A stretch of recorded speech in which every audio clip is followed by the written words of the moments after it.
Welcome to the Real and Real Review. My name is David, and today we're reviewing Logan. Logan.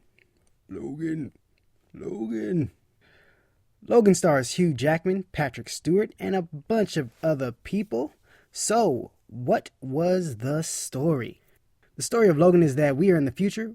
Wolverine's old, the professor's old, and the vague story is that the professor is really, really old, and he's dealing with old people problems, but it's on another level because he's a mutant. Logan is a limousine driver. A girl that Logan wants nothing to do with enters into his life. They go on a road trip, and eventually at the end, Logan learns about family.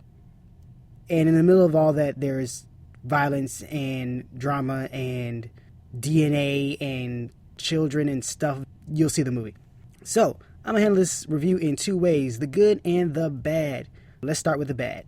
My three bad things, which are really, really nitpicky, are that the score is kind of weird, the language at times, and power is not used at appropriate times.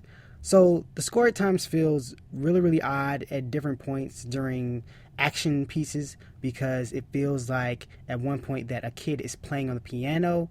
So the language. There's a specific character in the movie that doesn't talk for a long period of time, but when they do talk, they speak a different language.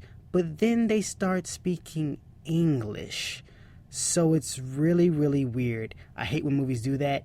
And also, there's a scene in the movie where certain people have powers, but they don't decide to use those powers when they could come in handy for some possible reason. They don't explain it. And when they do see their powers, you're like, oh, okay, so your powers were powerful enough. It wasn't like you had a pointless power. You had a useful power that could have saved you or helped you out earlier in this scene, but you decided not to, so it's really, really weird.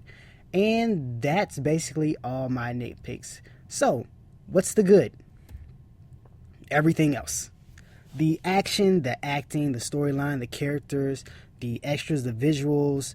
Hugh Jackman is amazing. Patrick Stewart is amazing. They are both so engaging. You love this story. It's kind of a long movie, and you maybe feel it at the end while you're going through it. You're pretty much going at the same pace, and it feels good. There was one point in the movie where I thought was the end because it kind of was a final battle, but it wasn't. It kept going. The story kept going. It was very interesting, very engaging. I loved it from beginning to end, except my little nitpicks.